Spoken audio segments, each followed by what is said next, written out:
as always, this is the point that I usually bring in my guests in studio just to get their voices and, of course, to get their take on this. Gentlemen, welcome to the studio, starting with the Churchill Ogutu. Churchill, welcome to the program.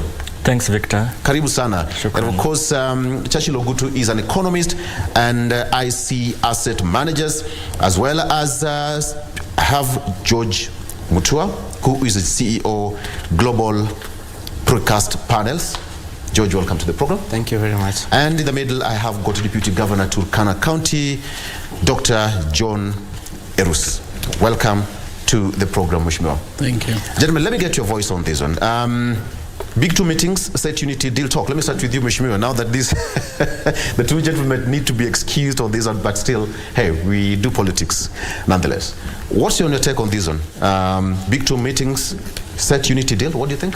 The front page of the Standard. Thank you for inviting me into the studio. One of the things that I want to say is that in transitions, especially when governments are being formed after an election, there is a lot of push and pull that happened in the time preceding to the elections and the after elections.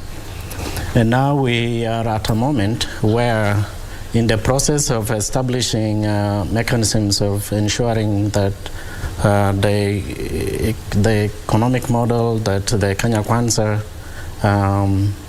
advocated and the other economic models that other players were putting in place will continue to face a lot of hurdles in terms of the way we are or the way rallies or protests are organized. For example, I'm not an economist, but simple logic is that if you organize protests on Mondays, you actually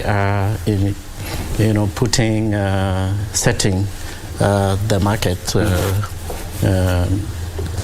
delays in terms of how it operates within the week. And if you organize another protest on Thursday, you make it difficult to close to close the business. So to me,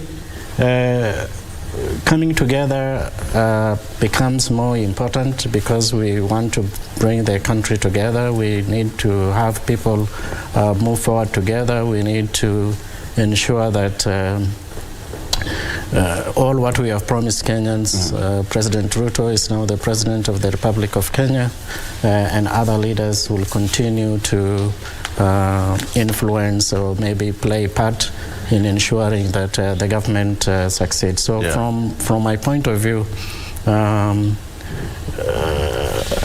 the earlier the leaders come together and realize that they have a purpose and passion for people in this country, the better.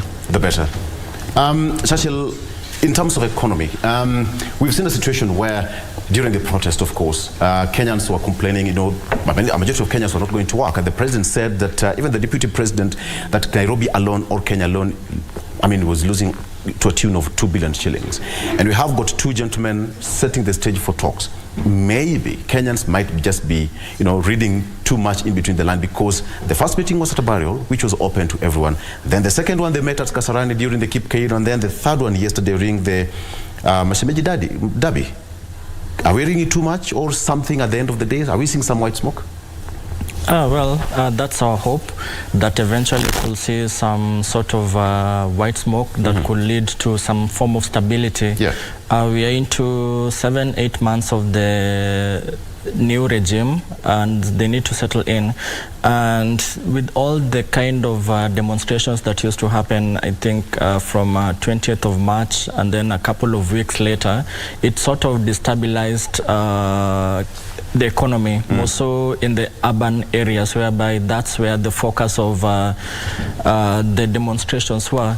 And I think that also speaks to the kind of economic challenges that we are into, because from the Azimio faction, they're bringing out the fact that the cost of living has gone up, and the other side, the government side, they're trying to at least ensure that the cost of living will come down. So from the economic side, from the government side, so it's all about, okay, it's all about the economy.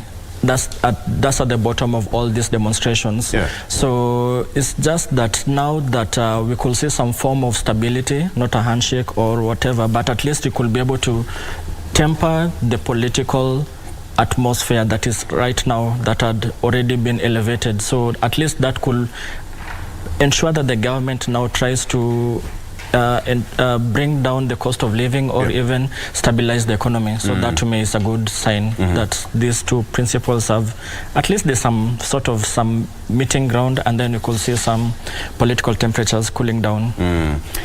I know, George, a majority of Kenyans probably got shocked, because even us from the press, I mean, we're like, okay, the president arrived, the president was there, the deputy president was there, all sat, and then all of a sudden Raila showed up. On Saturday, from Nyandwara Street, they all went to Kasarani. And then yesterday again. I mean, we all know how politics is being played. I mean, probably the deputy governor might not reveal so much, because he knows which side of the, which side to scratch pretty well. But what do you think? Two gentlemen come together 8 months down the line? Well, I don't think it's a coincidence, because we are coming from a period whereby they've been calling each other names, and each and every side having a very strong stand on what they believe in, or what they stand for. Yes. So I couldn't agree more with these two gentlemen that that could be a good sign, and which is what everyone is looking and hoping for, because we are not doing very well as a country, as an economy. So if these guys could come together, regardless of their differences, in whichever way, we are looking at, good business environment. So if they can come together and, stop the fights and all that, and then work on the economy, make sure that they give us a good working environment, because that's what every Kenyan is looking for. Kenyans are no longer looking for, handouts and all that. Everyone wants to have, a conducive working environment, especially for businesses, and then improve on the economy, and then make at least the cost of living bearable. Then we can go places. So we can only hope that these are good signs to come, and that's what like every Kenyan would be waiting Absolutely. for. Yeah. All right. Okay, gentlemen, we'll get more details as we move forward. And on the front page of the Star newspaper, why Raila Ruto big clash looms over tax. Why Raila Ruto big clash looms over tax. Kenya Kwanza MPs promise to pass law as drafted by Treasury. Raila troops say that they will resist. That is on the front page of the Star newspaper. Government and opposition are already fighting over proposed taxes. That is on page 4 and 5. Outrage after 10 lions killed in just 1 week. That is human-wildlife conflict in Kajiado County. IPOA launches probe over man dies in city police cell. Not such a good thing for the police officers. Outrage after 10 lions speared dead in 1 week in Amboseli. Now CS promises arrest of Morans who killed 6 lions that invaded Amanyata.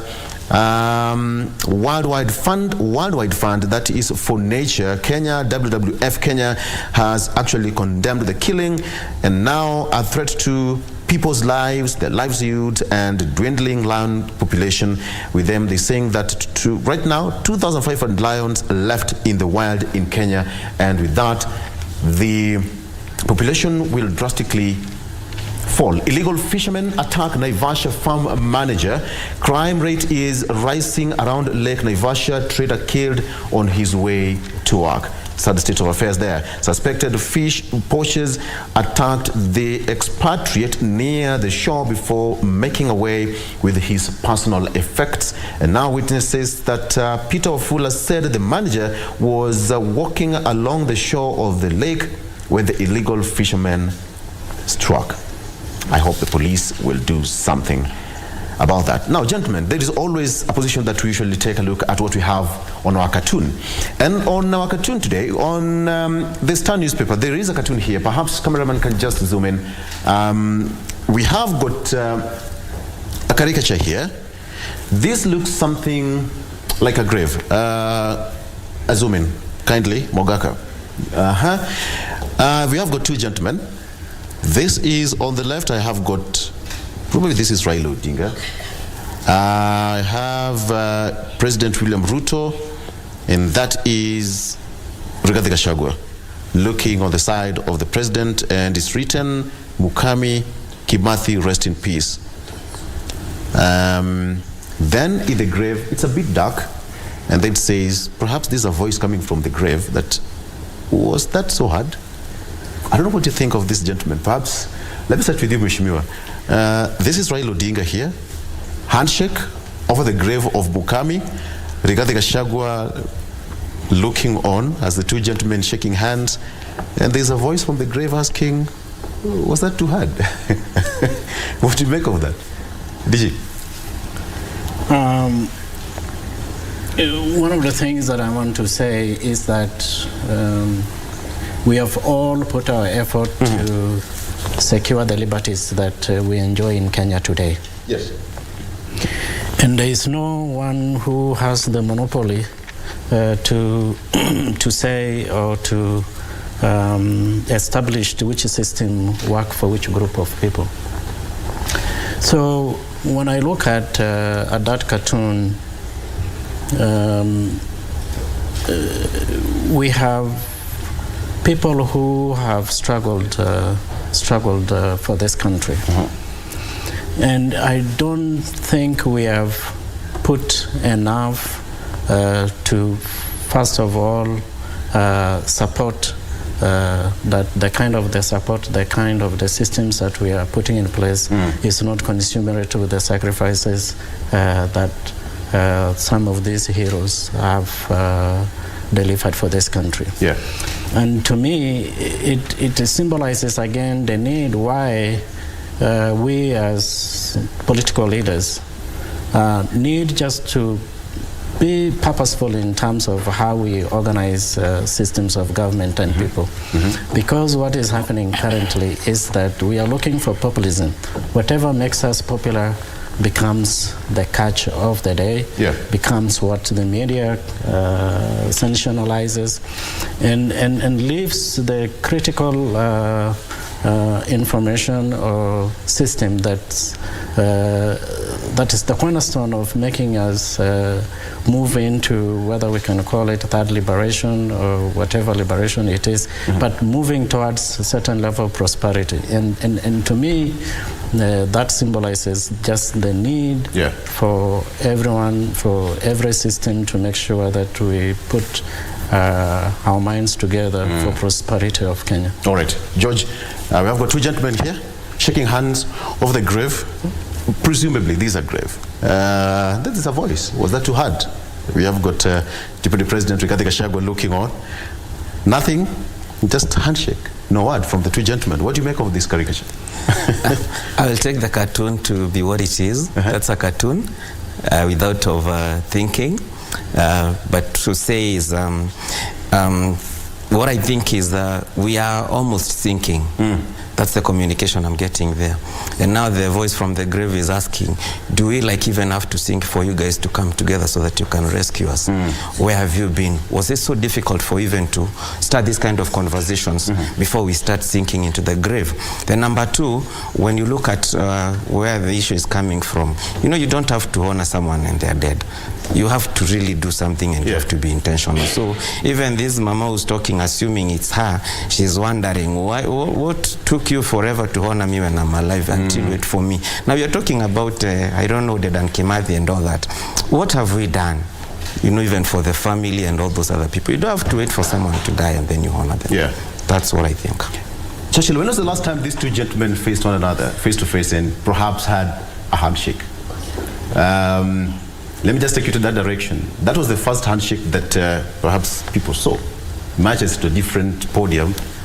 But Mukami probably might be asking, you handshake when ilikuwa ngumu aje? Was that hard?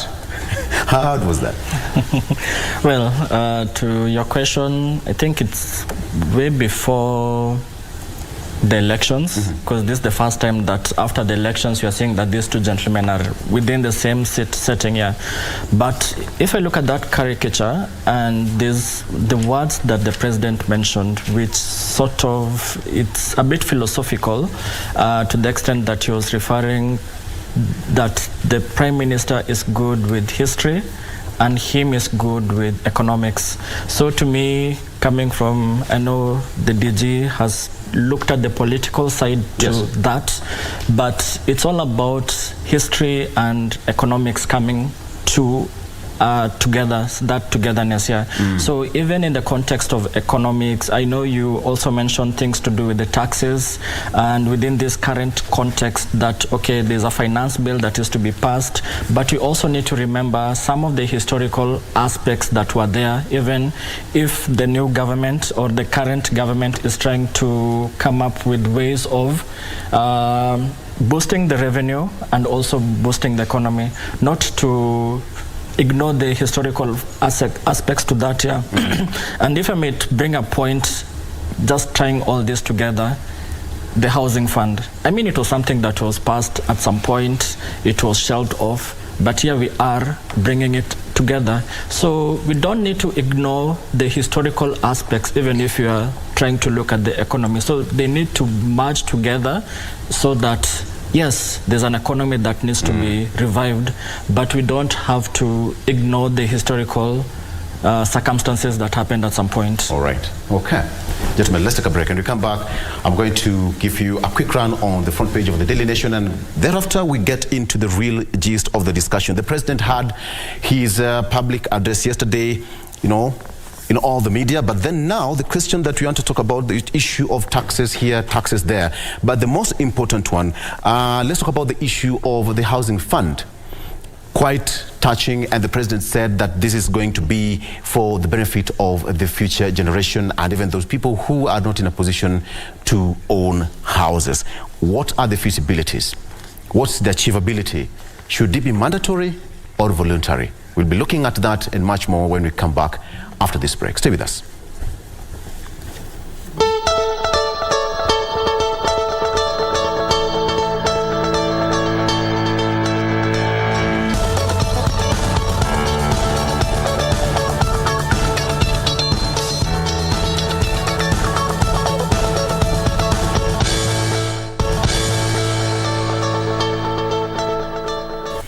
And welcome back. Thank you so much for staying with us. Okay, quickly taking a look at the front page of the Daily Nation. What we have on the front page: holy betrayal. Holy betrayal. That's on the front page of the Daily Nation. Prayers, then murder in the bush. Prayers, then murder in the bush. The gentleman on the front page is Mackenzie, Pastor Mackenzie. Betrayal, holy betrayal, prayers, then murder in the bush. You can take a look at that story. So far, 201 is the total number of death toll in the Shakahola massacre. Authorities are now continuing to exhume more bodies in the mass graves in several parts of the Pastor Mackenzie's vast farm in Kilifi County. Remember, the president said that this will continue, as well as the CS Kithure Kindiki, who said that this process is far from over. And now, when Pastor Paul Mackenzie walked into Shakahola in 2019, his dream was to establish his own quote-unquote Bethlehem away from Babel, as he would often refer to the outside world. 3 years later, in August 2022, things started going down terribly wrong. The nation took a deep dive and now is trying to reveal some of the pastor manipulated and brainwashed members of his Good News International Church that is being operated in Kilifi County. That is what's on the front page of the Daily Nation. Still on the front page, puzzle of state agency operating for years without a board. One man, 1 shilling, 1 vote headache for Ruto and Gachagua as Mount Kenya leaders close ranks. That is on the front page. And brace yourself for the new fuel pump prices. We have that here, which took effect from midnight. The Energy and Petroleum Regulatory Authority, that is EPRA, has increased petroleum pump prices by 3 shillings and 40 cents per litre for petrol and 6 shillings and 40 cents per litre for diesel and 15 shillings and 19 cents per litre of kerosene. That is what is going to be taking effect for the next 1 month until we have another review. Report public agencies denied women youth 16 billion shillings tenders. That is according to the Procurement Authority, which has noted that low uptake of reserved tenders by the special groups. That's there. All right. So, gentlemen, let's get into the real discussion here. We all listened to the president's address yesterday at State House.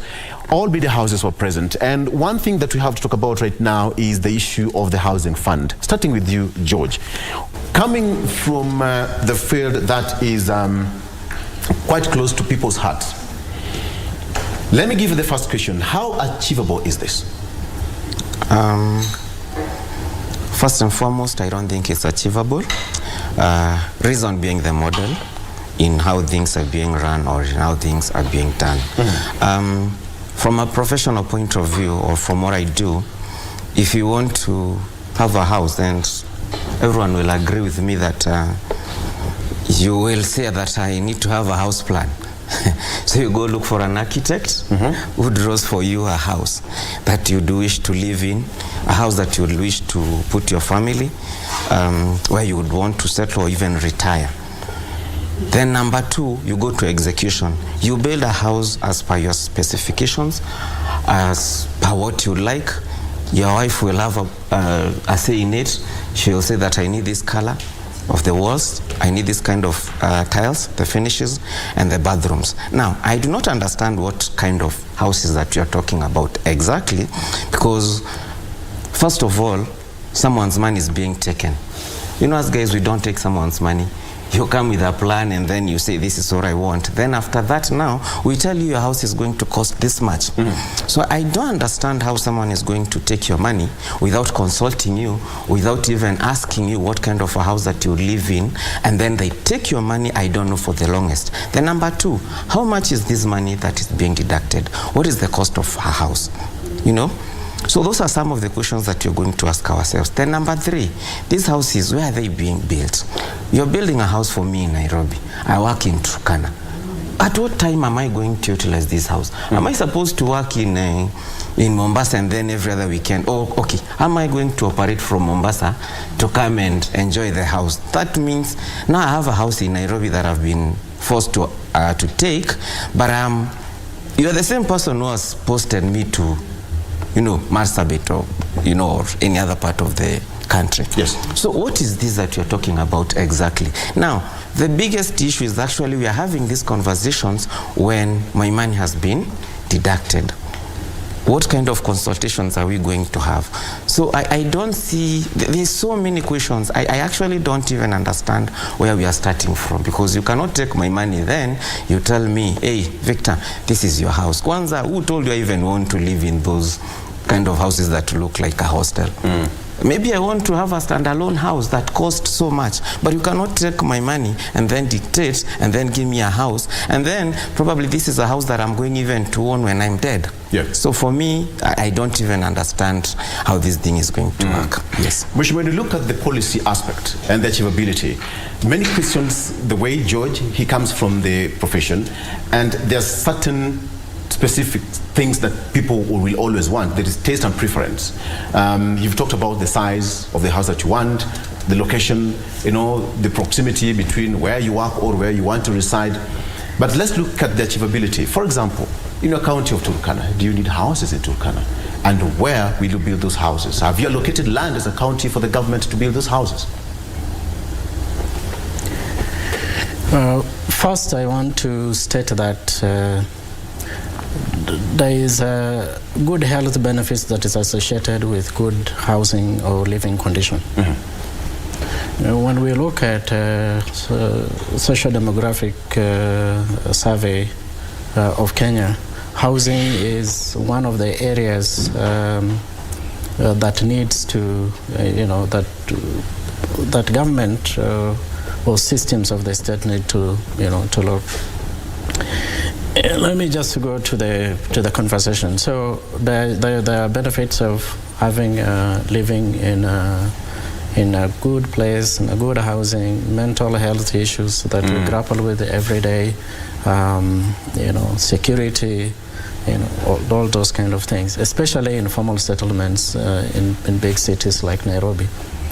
In Turkana, do we need housing? Yes, we do need houses, but maybe the form and the model of those houses may have completely different natural features that is specific to the Turkana culture. And that is number one. If I were to think of a model housing for Turkana, that is one of the things that I will consider because of understanding our living situation. Number two, when I look at housing in Turkana, I have to look at it from two perspectives. The majority of the Turkana's people are pastoralists, so they move from place to place. So meaning if we in Turkana County promote the idea that they need to be settled somewhere, even if they move from season to season, but there should be some place where they can come, and we are encouraging their settlements along the road so that in case of emergency, we can mobilize resources to reach out to them immediately. Yeah. But the challenge with the proposal about the housing is, if we look at the formal sector, it has stagnated with less than 1 million people. So the informal sector is the one that is providing incentives and improving people's life to a tune of about 15 billion. So when you are proposing this tax, you are proposing on, or maybe you are encouraging people to contribute 3%. On which segment of the population? Because then, even if it means raising funds, assuming 1 million times, for example, 500,000, that is going to be a significant amount of money that can be injected into an economy, but comes in as what? Are we building up some kind of social security fund where people will be drawing from? And how about the rest of the population that actually being supported through the informal sector? Yeah. And remember, in the informal sector, the person who is providing the service sometimes gets commission. So are we going to obligate anyone who is, like let's say for example in a construction industry, obligate them to contribute money for people who are just coming to work for a day and go home? So, and I think those kind of discussions need to continue. And again, there is an aspect of public participation in policies or propositions that touch on public, and I think all those kind of requirements need to be considered. So, in my view, so discussions needs to happen at different levels with different sectors to see what is feasible. I would be very happy in Turkana County government if we have funds that will help us to support promote housing for Turkana. All right. Okay. Churchill, what do you think? From an economist point of view, the two gentlemen have spoken about, starting with George here, there is that taste and preference and one's desire.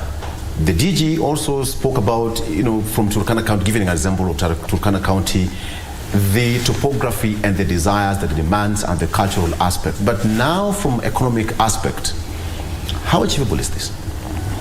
Oh, there are a number of questions that come to my mind. I mean, this is not the first time that we are seeing a housing fund levy being introduced. It was introduced in Finance Act 2018, 1.5%. People could access their monies after 15 years, and then there was a penalty that was imposed. In its current reincarnation, we are seeing is at 3%, matched by both employee, employer. You can access your monies after 7 years, but there's no penalty. So this is the state that it is in. So the question is, okay, what happened since it was last shelved in 2019 after all those court cases that now is being introduced. And remember, and I also agree with the president that it is not a tax in the sense that these monies are not going to the exchequer, but it's going towards this National Housing Development Fund. But you need to consider it that we're in the context of finance bill. The bill was tabled early this month. Parliament is into recess, so it's just basically the public participation stage right now.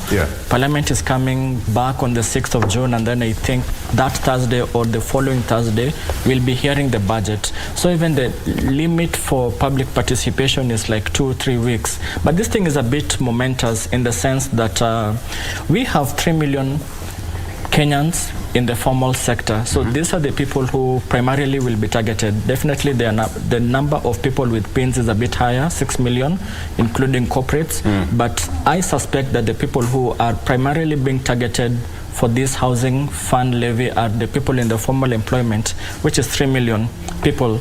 So if you look at the survey that was released last year, last week, the economic survey, which showed that the average wage per Kenyan employee in the formal sector is around 870,000 in a year. So in a monthly basis, that's 72,000 on average. So if you work the math, it means that on average, 4,000 shillings from both as an employee and from my employer will be deducted from my salary to go towards this levy. So in a month, if you look at this 3 million, you are looking at something like 13 billion.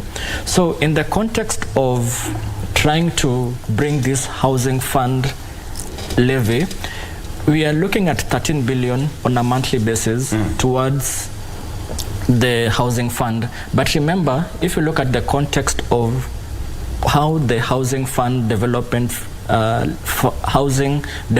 fund has been brought in within the context of the Housing Act, it is supposed to be under the National Housing Corporation. So we have a National Housing Corporation, and then there's a development fund there. So you are wondering, okay, you are getting 13 billion per month. In a year, that's around 156 billion shillings that is being housed under the National Housing Corporation.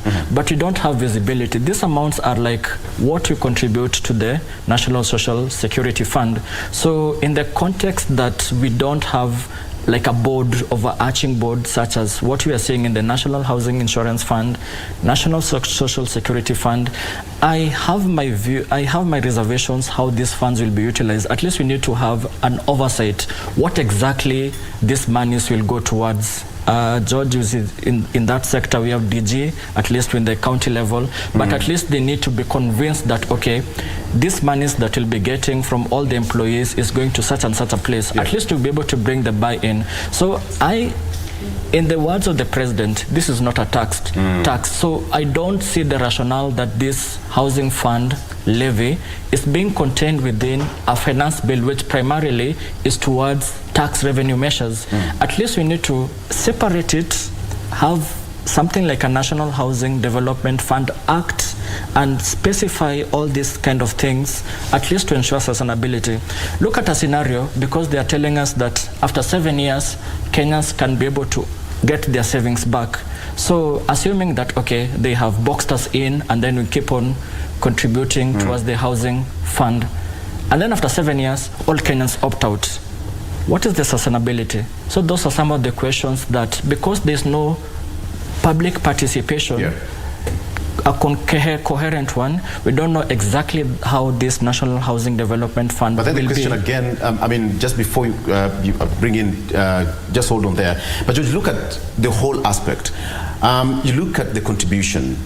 After 7 years, you contribute religiously and all that, and then now the president said that this is not going to be a tax. It is your money that you contribute to the government for the construction. So you want to go and claim your money. There is no proper paperwork. There is no registration. How will I approach you as a government or as the custodian of my contribution that now I want to take my money back? What will be the procedure now that I want my money, or I don't want my money, I have contributed for 7 good years? Where's the house? I need my house. What will be the procedure then?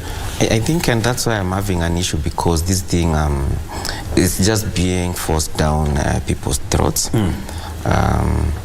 Because unfortunately, we've had so many funds, and I've seen people suffering and struggling even to get their pension. And it's true. Yeah. You go for your pension and then you told so many stories. People have died when they needed even their pension. It's not forthcoming. There are so many stories about that. So what if now the next government comes and say, we are going to abolish this thing? Where do I get my refund? Where's my money? So, I mean, there is so much that needs to be done, but for me, I think we should not, or people should not start paying the 3% before everything is in black. Something like public participation. And then, public participation, and then now we know, like, is it voluntary? Is it a must? Because this is not a tax. And probably I don't need a house. I need food for now. So, or I have other priorities. There are people, if you talk to people, there are people who are there, as much as governors talked about the benefits of owning a house or owning a home and all that. People have different kind of priorities. Someone would rather take that money and invest in a business that will generate income, then the house is deferred. Probably they will get now a house that they would like in 10 years as opposed to 7 years. But now, you want to give me a house, yet I don't even have food, or I don't even have the basic needs. So that's why I'm saying, for me, I think there's so much that needs to be done. And I can agree with Churchill that public participation, whatever it is, we need to have this thing in black and white before any decision is made. What is the procedure? From the professional aspect, what is the procedure? For example, the deputy governor has spoken about there's some cultural aspects that probably must be considered. Giving an example of Turkana County being a pastoralist kind of dominated, society. When you go to Kajiado, they have their culture and tradition as well. When you go to Nyanza, when you go to other parts of the country, even go to the coast region, they have got their own system. Anytime, as an engineer, as a professional, you must do a feasibility study. Now, paint for me a picture how this would really work, because when you want to build houses in different places across the country, then it would mean you'll have to bring different stakeholders to do a feasibility study to give you the correct picture on what kind of houses should be completed or built there. Give me a picture. I think for starters, like I said, you need a plan. You need to know what kind of houses that you're looking for or you're looking at. What is the target market? Now these 3% cuts across. I know 3% is not the same for each and everyone. So are you going to have, high-end houses, low-cost housing, and then, different kind of houses to meet each and everyone's demands? The number two, I think from what I know or from what I've seen professionally, you don't take someone's money and then you dictate the house that you want to give them.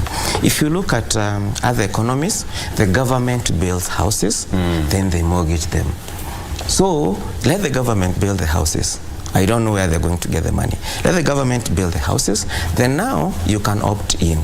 Now probably you will not contribute the 3%. You can say, because I need a house, and I have identified a house that I want. And I think it used to work like that sometimes back in the estates that were built by the government, or even some of the houses that were built by the colonialism.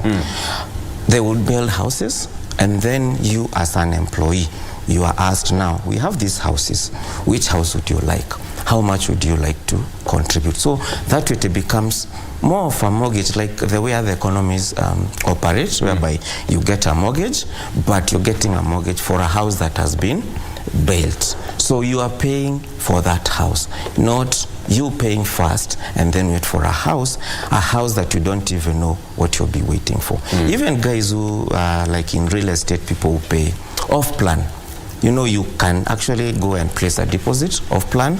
You've not seen the house has not been built, but at least you know what to expect. You're told this is a gated community, there's going to be 3-bedroom, there are going to be 4-bedroom, there are going to be 5-bedroom. Now you come and say, I will pay a deposit for a 5-bedroom, and this is what I'll be paying. So as you wait for 2 or whatever time that the developer has given you, at least you know what to expect and you know what to be paying monthly. But it doesn't work in reverse. It is all right.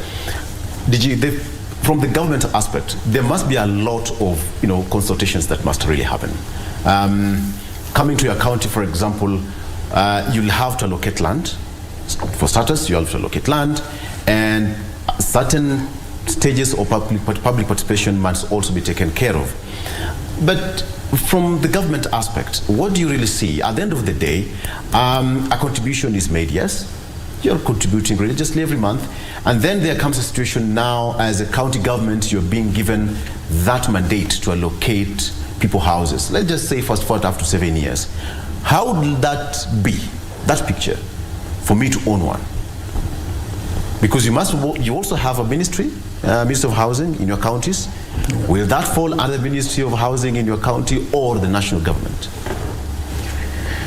I think this subject touches on some specific institutional framework. As you pointed out, we have the Ministry of Land, we have Lodwar is a municipality now. We are dealing with land registration in Turkana now.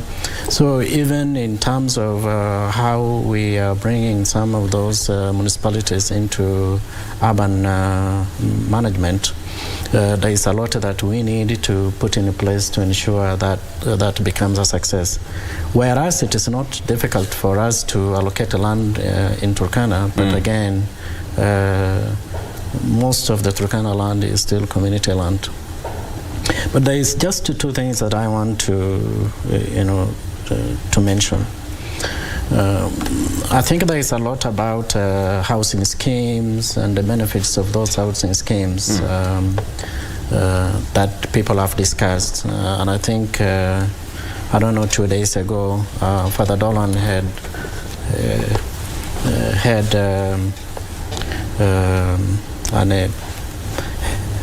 written something about housing scheme scandal in Mombasa. And we continue also to experience challenges of where even the housing schemes that were expected to address the issue of informal settlements in Kibera. We have had on the news people complaining that some of those houses ended up benefiting people who initially do not really qualify in terms of who qualifies to move into those housing. And then we have the challenge, as George has pointed out and my colleague, where you have even you brought about the issue of pension, where statutory deductions are delayed and they are not remitted to the relevant entities. So if we already have some kind of a challenge in terms of who manages this fund and how, and then in 7 years, then what happens to it? So do I have, after 7 years, to go and be told, can you go and bring the fastest payslip that shows that you actually remitted money to this fund? And so there is a lot that needs to happen within the government bureaucratic system in terms of timely remittances, statutory deductions, and timely remittances to the respective institutions, because I wouldn't be surprised if I go for some kind of a service and I'm told that your NSSF file is not up to date or some things like that. I'm told that we need to take a break. We need to take a break, and we come back. I'll still circle back to you, and then you'll have to finish your point, because I see there's a point that you're trying to drive, which is very important. Let's take a break. When we come back, we're still talking about the issue of housing fund, which is still under consideration. And once the president said that it's not going to be tax, it's going to be a 50-50 contribution from the employer and the employee as well. Let's take a break. We'll continue after this. Stay with us.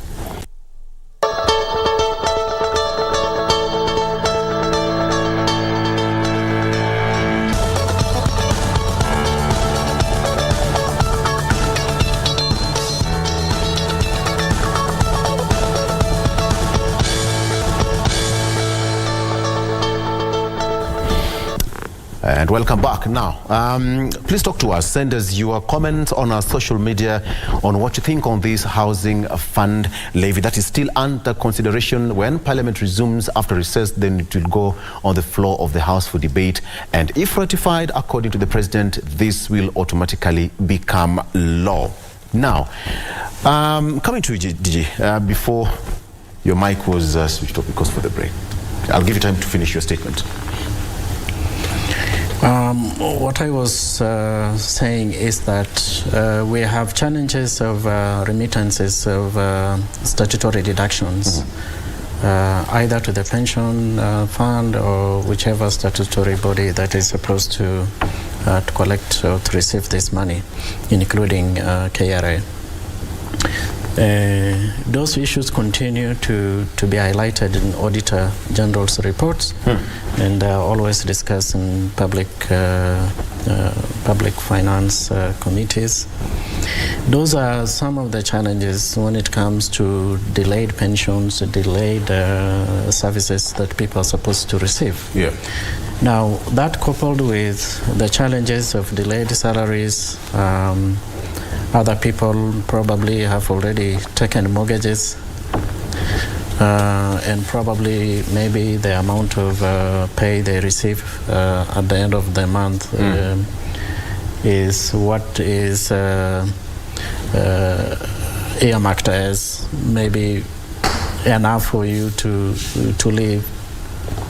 To me, I think the conversation around affordable housing should be looked from multiple perspectives. We need to address the challenges of housing scams, of fraud that has there before.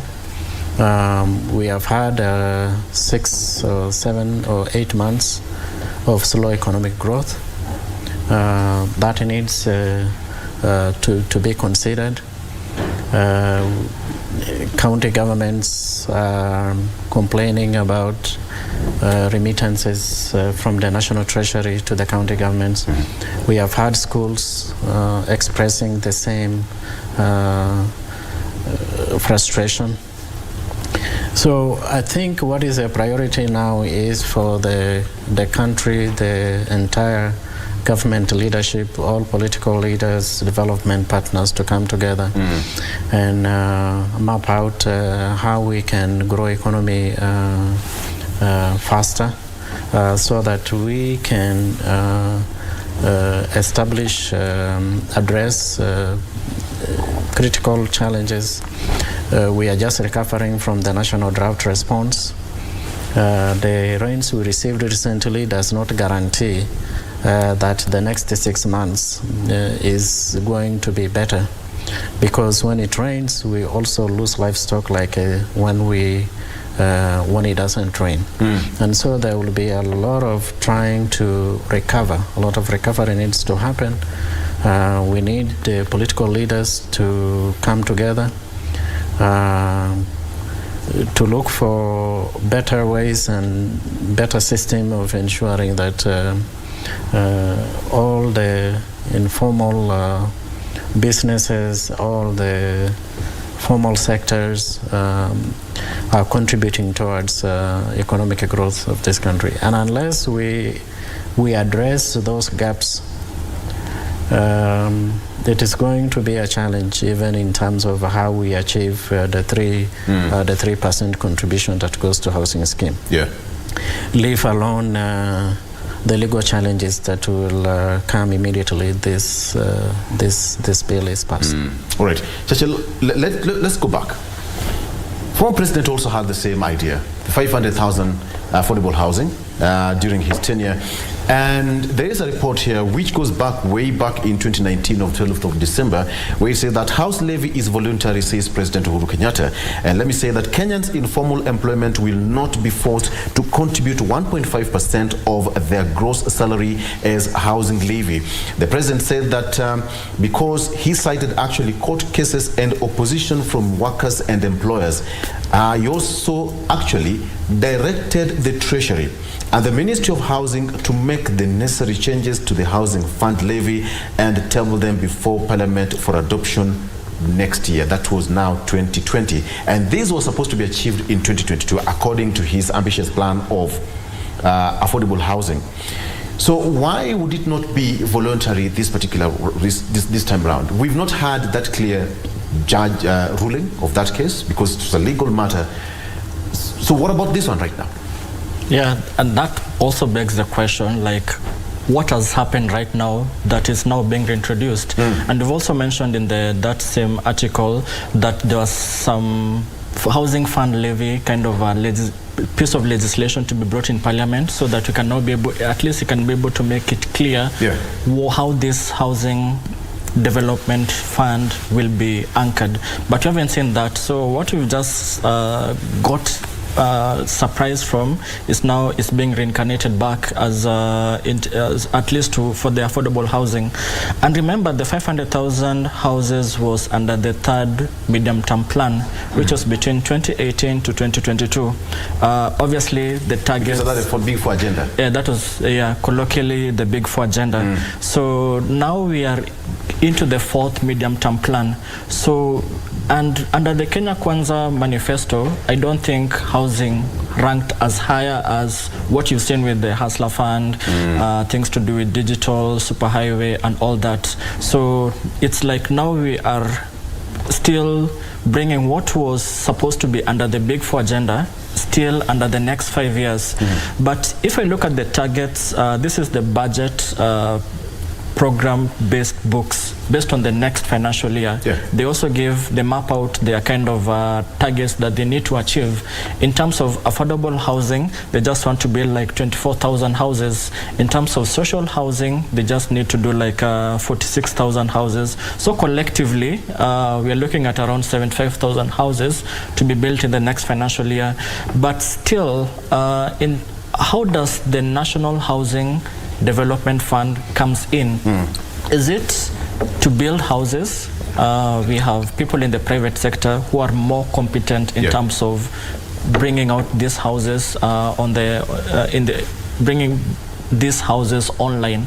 We don't expect the government to do that. So the way that this National Housing Development Fund, if it's pushed upon us, how is it coming in? Is it just to, okay, the private sector has done its part, now the government is acting as an off-taker, buying all these houses and now sort of distributing to people? Or how is it coming in? Remember that initially we had that Boma Yangu portal. I think 300,000 Kenyans had registered there.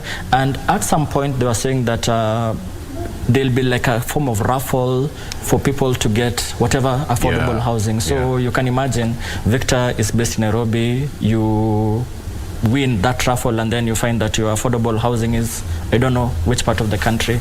So that is now the issue that we need to see, that there is some piece of legislation that is brought in, at least to ensure that this affordable housing, if at all it is an agenda for the current government, needs to work. Otherwise, I just still see some pushback and contestations from the private sector around this issue. George, when you look at the demand and supply curve, they have to meet at some point. The demand, what is the demand for housing right now in Kenya? It's high. It's very high. And at what point do they really meet? From the government, the government's brain, and now they want to provide this. What's the demand? I mean, based on the priority that we have right now, is it part of the priority for the government? The demand is there, and the demand is very high.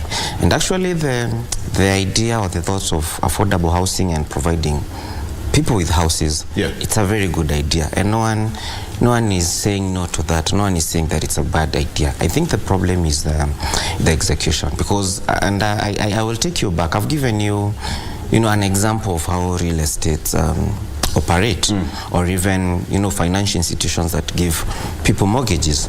They don't, force you to something that is very specific. And now, you have a say, because remember, this is your money. It is your contribution. And at the end of the day, so you have your money that is at risk. The number two, you are looking at something that you want to have you and your family. Right. So we've not been consulted in the real estate or in the private sector. So even for us, you're wondering, how is it going to work? So who's even coming up with the designs for? Do you have organizations and even representatives being represented during these talks? We've not. We've just been told that tenders will be issued there to build houses to whoever we don't know, and what kind of houses we don't know. So the problem is actually not the idea, but the framework. Yes. The framework. And what Churchill has talked about, remember, is also alluded to the fact that, you know, Bomayango, and you have to get into some kind of a raffle, get into that. A majority of Kenyans have fallen prey to such kind of, you know, systems. You buy a house off plan, or you pay for this and that, and then at the end of the day you find that this company or company XY had some issue, or it goes completely under. This comes with the government, and you know government has processes and procedures, and of course, you know, certain things to be taken care of. You said that you've not been consulted from the private sector. Give me a clear scenario on the real fact that now the government has built a house. What is going to be the procedure? You being there, you have been there before, and of course you've had these stories of company X and Y, people contributed and all of a sudden they disappeared. So what will be the procedure? If I really want to get one, how will it look like?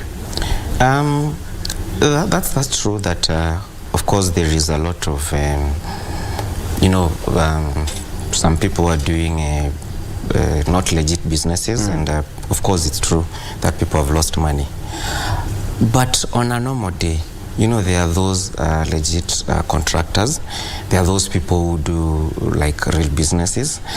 And now it should be something that starts from the inception. Yeah. Inception means we are building houses for this cadre of employees, and this is what would match their needs or their specifications. Now it has to start from when you contribute the 3%, what kind of a person are you? If we are telling that policeman, for example, whose salary is very low, to contribute the 3%, and he's paying so many other taxes, he's paying loans and all that, before we even get to the house, what is he eating? Is he even left with anything? Now, assuming everything works, you would want to have a say in your house, regardless. And I've said I don't understand how it's going to work, because you're going to contribute this money and then the next regime comes and say we are going to do away with this thing, because the previous regime was talking about 1.5%. This regime, about the sustainability. This regime is talking about 3%. What guarantees you that your money is going to be safe? What guarantees you, like the deputy governor here mentioned that houses were built in Kibera for Kibera residents. What guarantees people that actually the beneficiaries will be the real owners of that house? Now, what kind of oversight do we even have for these funds? What if this money is diverted to go fund other projects and all those kind of things? So there needs to be a clear black and white footprint on how it's going to work. But I, as the person who's looking for a house, and I cannot overemphasize on this, that I need to be involved in this fully. You don't build for me a house and then tell me take this house, assuming that it's going to. You've asked so many questions that if we were to do a show, for 3 hours. But assume, George, that you're sitting in that task force. Yes. You are given, an opportunity. The president is sitting there, the economic advisors are sitting there, and the professionals, and all of these ideas being crafted. What are some of the specifics that you would float before this kicks off? The specifics is that we need to look at the owners of these houses, where they are, where is the land that you're talking about, and then we come up with clear plans. Then do the execution, assuming now the government and the county governments will pay the contractors. Do the execution. Now, once the execution has been done, then you at least know, I will choose this kind of a house. So we have different kind of houses for different classes of people in different kind of locations, and people must have an input. They must have a say in choosing the kind of houses that you're going to see. So it is doable. I think the formula and the approach is what is wrong. Absolutely. DG, the legality of this process is also something that cannot be wished away. And we know Kenyans, we're just waiting somewhere for anything to happen, then boom. Somebody was asking that okay, Mtata is nowhere to be seen nowadays, I don't know, on a light note. The legality of this aspect, DG, what do you make of this? I think as Churchill indicated, this specific proposal is actually in the finance bill that is going to be tabled in Parliament when they resume next month. Yes, when they resume. 1 year after the recess. So meaning at that point, unless other people or other entities challenge its passage in Parliament, it is at this point assumed to have met the requirement for it actually to be tabled before Parliament. But that does not mean that the concerns that the public, people who have had experiences in some of these housing schemes,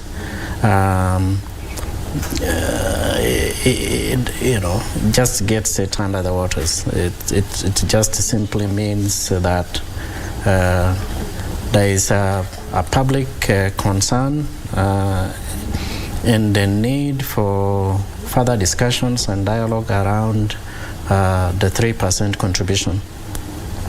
Other people have also suggested that perhaps the best places or institutions to organize housing systems probably be left within the county governments. And the national governments and the county governments work together to establish some kind of mechanisms of ensuring that we support mechanisms for building affordable housing at the counties. But again, that does not necessarily mean that it is going to solve the problems and the concerns that have been raised about how previous housing schemes or funds, upgrades, you can call them, that it solves those problems. So it requires deliberate effort to put clear mechanisms and systems in place, just like other countries. If other countries have put systems that work, then it is an opportunity for us to continue dialogue around how we can make those systems work. And one of the challenges we usually have, we have very good proposals, but we do not have clear mechanisms, and even where there are clear mechanisms of ensuring that systems work, there is always laxity somewhere. All right. Thank you. Churchill, I'm going to give you the last moment because I'm told you're running out of time. But then, from the economic side, how achievable is this and how is it going to have a ripple effect in our economy?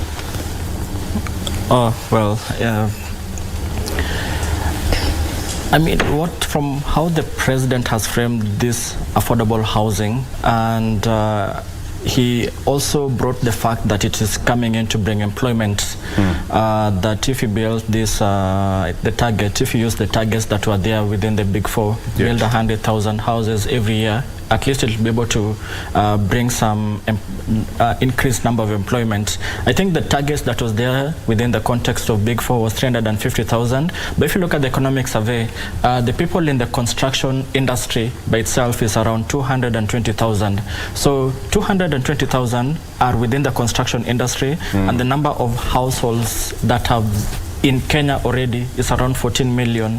So you wonder, okay, what is this that will be able to increase the number of employment towards the construction industry that 14 million houses has not been able to do? So that is some of the questions that we are trying to grapple with here. But in terms of the legality, just to tie it in, I still expect there's some pushback. Remember that the finance bill has like 84 clauses, of which I think 81 is now critical towards either some financing or all that. But to find that because finance bill, and this is something that MPs have raised previously that finance bill is being used like an omnibus bill, or you have something, government brings it, because they know that they have realized that the window of passing a finance bill, I mean, is so rushed, so they just bring some things so that it pass like an omnibus. So that is the challenge with bringing this housing fund proposal within the context of finance bill. But can it be challenged once it's passed by the parliament? Definitely, it can be challenged, and this is not the first time that it will be challenged. And even hearing how people have been talking about this legality, I think it will be challenging, because remember that the finance bill will be passed by 30th of June, that is the requirement, and then the next day, the housing fund levy kicks in. So the systems are not even in place to enable that kind of a transition is in place. At least we ensure that this kind of shocks this kind of big shocks, at least there needs to be some time frame, at least to ensure that employers are now able to align their systems at least to deduct these things. So that's one of the challenges I'm saying. And also the public participation. We just have like 3 weeks. Finance committee will table its recommendations and absorb all the kind of input that the public has put in. But I still feel that more needs to be done. It needs to be a standalone bill. Or let me put a case in Ghana as I close. Ghana initially had a value-added tax rate of around 17.5%. And it had some levies. One of the levies was towards National Health Insurance Fund. The other one was towards education, Ghana Education Trust Fund. So what they did is now they reduced the value-added tax rate from 17.5% to 12.5%. And then these other levies, the health and the education one, they each put it at 2.5%. So in total, they have, if you go to buy a good or make a service in Ghana, and essentially you're paying 17.5%, but the actual VAT is 12.5%, but then the others are around 2.5%. So at least if the government wants to push this 3% on Kenyans, at least they need to come somewhere halfway. Our value-added tax rate is around 16%. Why don't they also bring it to say 13%? To, if at all they want to bring this 13%, so that the 3% it's now kind of towards that affordable housing, if it's a priority. At least Kenyans will not be hurt the most. You mentioned earlier that the fuel pump prices are going up, and remember the VAT on fuel is 8%. What is being proposed in the finance bill? It is supposed to go back to 16%. What is the impact? So you remember that Kenyans, in as much as this finance bill is to be passed, it will now weigh down upon Kenyans. Impact on fuel, and then you bring all this housing fund. I mean, Kenyans will be devastated. All right, gentlemen, promise me that in the next 3 weeks we'll be here. Parliament shall have resumed, and we'll have this discussion. I can imagine how it will be so hot on the floor of the House. Promise me that we'll be back. All right. Somebody is asking, what is global precast panels? Global Precast Panels is it's a construction company, but we don't use the traditional methods. We don't use brick and mortar, so we use concrete that has been done at a factory, and then now we transport or we carry and then do an assembly at your site. So it becomes very easy for us to put up a house. It's cheaper and it's faster because now we have a factory, and that's why I was talking about a plan, because now for us you give us a plan, then we make all the materials ready from the floor slabs to the walls, the roof slabs, doors, windows and everything. Then now when you come to your site we just do. How cheaper is it compared to the conventional?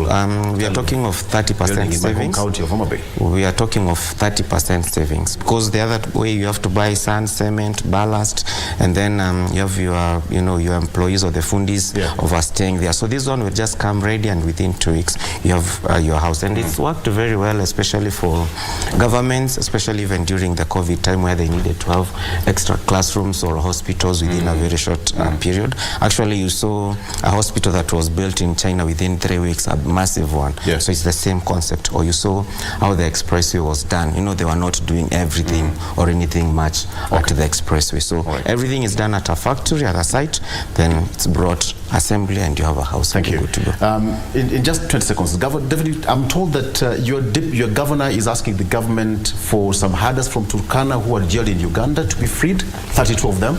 Yes. Actually, in 10 seconds, directly telling me that we are running out of time. 32 Kenyans jailed in Uganda. Yes, the number is actually 41. There is existing ones who are court-martialed in 2021. Yes. And then we had 32 who were court-martialed last month. So how many Kenyans are jailed in Uganda from Turkana? There are 41. From which year? From 2021. The bulk of them were for last month. Okay. Have you had any communication from the national government regarding this case?